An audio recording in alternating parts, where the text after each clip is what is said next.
वो अमृत तो कहा ही जाता है उसे, किसे? जो मंथन करके निकाला जाता है ना? तो मंथन करके तो निकाला। अब वो जो मंथन करके जो अमृत निकाला है, सार, क्या साकार दुनिया में साकारी मनुष्यों के पास जो सार चीज होती है वो क्या होती है? सार, जिसमें बहुत ताकत होती है। हाँ हाँ, दोनों चीजें थोड़ी ही सार हो सकती है, सार तो एक ही होगा ना। हाँ, तो जो वीर की शक्ति है ना, वो साकारी दुनिया में सबसे बड़ी सत्व है। और वो सत्व, वो उसी आत्मा को सत्व का गुण सबसे जास्ती धारण होता है जो बैल के रूप में दिखाई गई। वास्तव में ओरिजिनल बैल कौन है? ब्रह्मा दादा लेखराज या शिव जिसमें प्रवेश करते हैं वो बैल हुआ है? शिव जिसमें प्रवेश करते हैं वो हुआ बैल, क्योंकि उसका जो असली जो अखूट ज्ञान का भंडार बीज है वो उसने धारण भी किया, और धारण करके वो ही निमित्त बनता है किस बात के? प्रैक्टिकल में उस बीज को सिक्योर करने के लिए। जो साकार मनुष्य सृष्टि में साकार मनुष्य प्राणियों के पास होता है, जिससे उनकी सृष्टि चलती है, परिवार बनता है, तो वो सिक्योर तो किया है। अब उसका कुछ रिजल्ट निकलना चाहिए। जैसे शिव है 5000 वर्ष तक है, सृष्टि के आदि मध्य अंत का सारा ज्ञान उसमें भर गया है। फिर क्या अपने पास रख सकता है? नहीं रख सकता, उसे तलक हो जाती है, जाऊं है। और वो जो मेरे पास असली भंडार इकट्ठा हुआ है ज्ञान का, वो मैं ज्ञान का बीज डालूं। ऐसे ही जिसमें ज्ञान का बीज डालता है वो आत्मा भी छटपटाती है। क्या क्या करने के लिए? हाँ, कि मेरे बाप का शंकर कहो, है ना, या सृष्टि का आदि पुरुष कहो, आदम कहो, उसका बाप कौन? वो एवरलास्टिंग बाप तो नहीं है। तो उसका बाप जो शिव है, उस बाप की इच्छा को पूरा कैसे करे है? जो नई सृष्टि बने। तो जो आत्माएं संगी साथी मिले वो तो सब आप समान हैं। कैसे हैं? बिंदु बिंदु बिंदु बीज रूप स्टेज धारण करने वाले। उनमें धरणी का रूप तो कोई भी नहीं है। तो क्या करता है? हाँ, उसे बुद्धि में तो ये बात आ जाती है। कब से? तब से ही आ जाती है जब से शिव बाप ने जिस तन में प्रैक्टिकल प्रवेश करके उसको रास्ता दिखाया। क्या?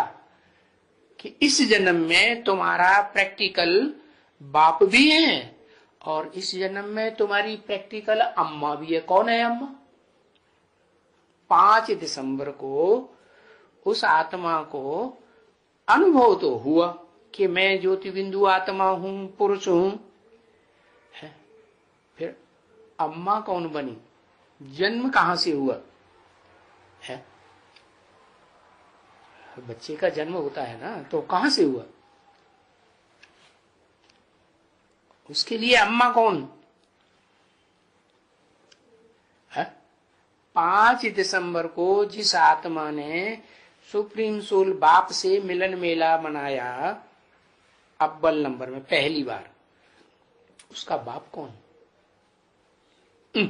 वो आत्मा की बात नहीं, वो शरीर भी तो है। वो जीवात्मा है कि सिर्फ आत्मा है? वो तो जीवात्मा है ना। तो उस जीवात्मा का, जिसको 5 दिसंबर को पहली बार अनुभव हुआ है आत्मिक स्थिति का पक्का पक्का, और बाप से मेल भी मनाया, उसकी अम्मा कौन है? जिससे ज्ञान मिला वो अम्मा। अच्छा, तो उससे ज्ञान मिला, तो जिससे ज्ञान मिला उसको कहां से ज्ञान मिला? एवरलास्टिंग अम्मा कौन हुई फिर? अरे बताओ, कोई भी नहीं बताता। हाँ, ब्रह्मा। वो ज्ञान तो ब्रह्मा की मुख से निकला ना। शिव बाप ने जो 5 दिसंबर में जिसने अनुभव किया, उस आत्मा को वास्तव में वो एवरलास्टिंग अम्मा कौन प्रैक्टिकल में, जिससे वो ज्ञान का बीज पड़ा? ब्रह्मा। तो वो ब्रह्मा के मुख से जो भी ज्ञान निकला, निराकारी स्टेज को ज्ञान कहेंगे, उस ज्ञान के आधार पर मनन चिंतन मंथन करके वो आत्मा ये पक्का कर लेती है कि इस ब्राह्मण की दुनिया में जो 69 से लेकर के ब्रह्मा के शरीर छोड़ने के बाद के वर्ष से लेकर के आगे के जीवन में जो पुरुषार्थ बनता है, उसमें मां कौन है? क्योंकि मुरली में तो बोला है बाप की भी बात माननी चाहिए और मां की भी बात माननी चाहिए। तो कौन हुई मां? ब्रह्मा। और वो ब्रह्मा ने साकार शरीर छोड़ दिया, तो क्या एग्जिस्टेंस खत्म हो गया? सूक्ष्म शरीर तो धारण किया ना। तो सूक्ष्म शरीर के द्वारा भी जो वाणी बोली गई, वो भी बाबा की श्रीमत के अनुसार, मुरली के अनुसार अम्मा की भी बात माननी पड़े या नहीं माननी पड़े? माननी पड़े। तो अम्मा ने ये बात बता दी। क्या क्या बता दी? 5 दिसंबर वाली बात भी अम्मा की आत्मा ने बताई ना। और दूसरे जितना भी आत्मा का, परमात्मा का या परम पिता का या मनुष्य सृष्टि के बाप का जो भी ज्ञान मिला, वो ज्ञान भी उसी आत्मा ने निमित्त बन करके दिया। हाँ, ये जरूर है, वो तो शरीर छूट गया, फिर प्रैक्टिकल में कैसे मिला? प्रैक्टिकल में तो चाहिए। तो प्रैक्टिकल में कहेंगे, उसके लिए वो अहमदाबाद में जो पहली आत्मा निमित्त बनी, उसी से ज्ञान मिलता है। ये बनी, अरे इसकी तरफ इशारा करती है, ये थोड़ा ही बनी। हाँ, कहता है कि और क्लियर करो, और क्लियर करो, ताकि ये प्रत्यक्ष हो जाए, मैं न प्रत्यक्ष हूं, ऐसे कहता है। तो वो आत्मा जिससे प्रैक्टिकल में बेसिक ज्ञान मिला, सुनने सुनाने वाला ज्ञान, वो तो अहमदाबाद में निमित्त बना। तो निमित्त बना, वो मां हो गई कि नहीं? है, हो गई कि नहीं? मां हो गई। तो वो बेसिक ज्ञान धारण कराने के लिए वो मां निमित्त बन गई।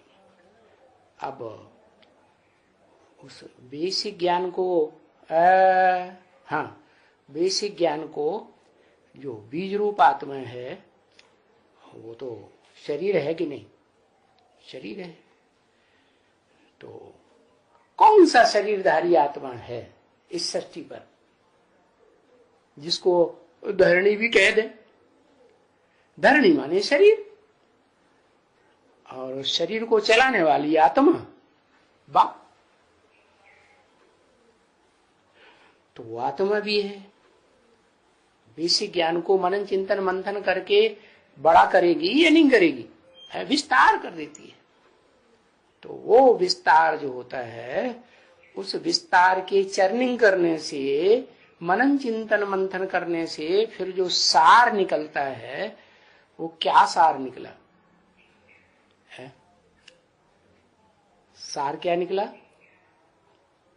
आत्मा सार निकली। हाँ, अपनी आत्मा की पहचान तो होती है कि मैं ये आत्मा हूं, लेकिन जो आत्मा हूं वो किस कैटेगरी की आत्मा हूं? जन्म जन्मांतर मेल का पार्ट बजाने वाली आत्मा हूं, या धरणी के रूप में फीमेल का पार्ट बजाने वाली विशेष आत्मा? किस कैटेगरी की? इस सृष्टि में तो दो चाहिए, धरणी भी चाहिए और आत्मा भी चाहिए। हाँ, तो मेल है, स्वयं तो है मेल।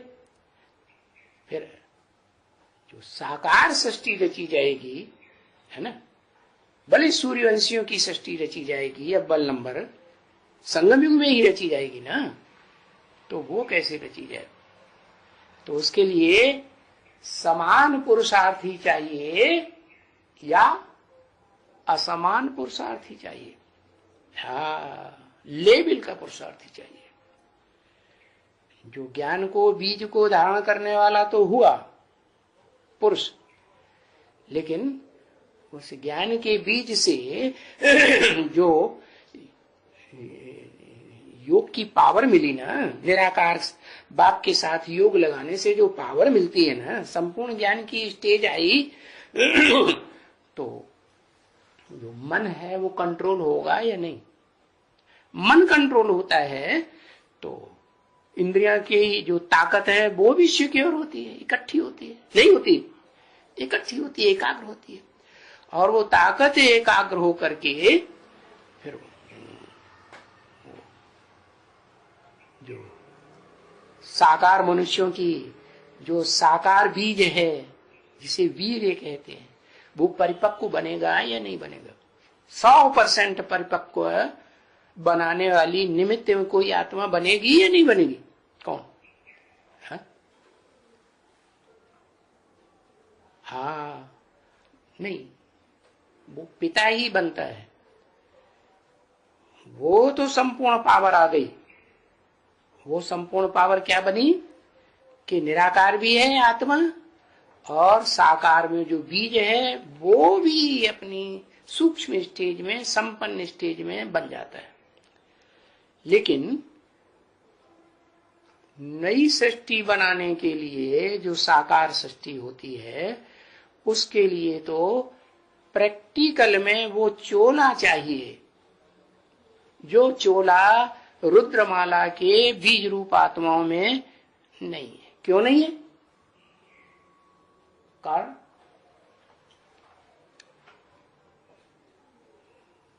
हाँ, क्योंकि वो सब पुरुष हैं संस्कारों से, जन्म जन्मांतर के संस्कारों से पुरुष हैं। इसलिए पुरुष में संस्कार होने के कारण दुर्योधन दुशासन वृत्ति उनकी खत्म नहीं हो सकती। क्या भले आत्मा संपूर्ण बन जाती है तो भी शरीर तो रहेगा ना, और शरीर रहते रहते जब तक ये इंद्रियां हैं और इन इंद्रियों में ज्ञान इंद्रियां श्रेष्ठ हैं और उन इंद्रियों को कंट्रोल करने वाला मन है, तो इस मनुष्य सृष्टि में पार्ट बजाने वाली आत्मा भी है। क्योंकि मन तो है ना, मन पूरा कंट्रोल में आ जाए तो कहेंगे कि मन और वो आत्मा एक हो गए। तो वो तब ही हो सकते हैं जब, कब हो सकते हैं? जब संपूर्ण योगी बने, प्रैक्टिकल में योगी बने। और संपूर्ण योगी जो है वो तब ही बन सकता है कि जब समान पुरुषार्थी मिले। क्या? और एंटी सेक्स वाला मिले। जैसे शिव है तो शिव को अपनी मानसी सृष्टि ब्रह्मा के द्वारा तैयार करने के लिए एंटी सेक्स चाहिए कि नहीं चाहिए? क्या हुआ? कौन हुआ एंटी सेक्स? शिव के लिए। हाँ, परम ब्रह्म साकार मनुष्य, मनुष्यों में जो सबसे श्रेष्ठ है, आदि पुरुष है, वो है, उसके समान तो नहीं कहेंगे, शिव के समान। क्यों नहीं कहेंगे? क्योंकि शिव तो जन्म मरण के चक्र में भी नहीं आता और इस सृष्टि पर पार्ट भी बजाता है, तो किसी के अटैचमेंट में नहीं आता। और इस सृष्टि में जो आत्माएं हैं जन्म जन्मांतर पार्ट बजाने वाली, जन्म लेकर के, वो सब कैसी है? संग के रंग में आने वाली। किसके संग के रंग में? उनका भी कोई एंटी सेक्स होना चाहिए है? तो प्रजापिता के द्वारा शिव ने जिन आत्माओं को तैयार किया, निराकारी स्टेज वाली आत्माओं को, वो तो सब पुरुष ही पुरुष हो गए। अब सृष्टि साकार तैयार करनी है तो उसके लिए तो जरूर चाहिए एंटी सेक्स। और ये जो जितने हैं रुद्रमाला के मण के, उनको एंटी सेक्स कहेंगे? नहीं कहेंगे, वो तो समान है। तो इसलिए बाबा ने बताया। कौन से बाबा ने? जिसको अम्मा कहा। क्या? सृष्टि का बीज है आदम, वो आत्मा समझ जाती है कि प्रैक्टिकल में इस सृष्टि रूपी रंगमंच पर मेरी माँ कौन बनी? एवरलास्टिंग माँ कौन बनी? ब्रह्मा है, ब्रह्मा बनी ना। तो ब्रह्मा के डायरेक्शन के अनुसार बुद्धि में बैठ गया। क्या करो? विजय माला का आवाहन करो। क्यों करो? हमको क्या दरकार पड़ी है?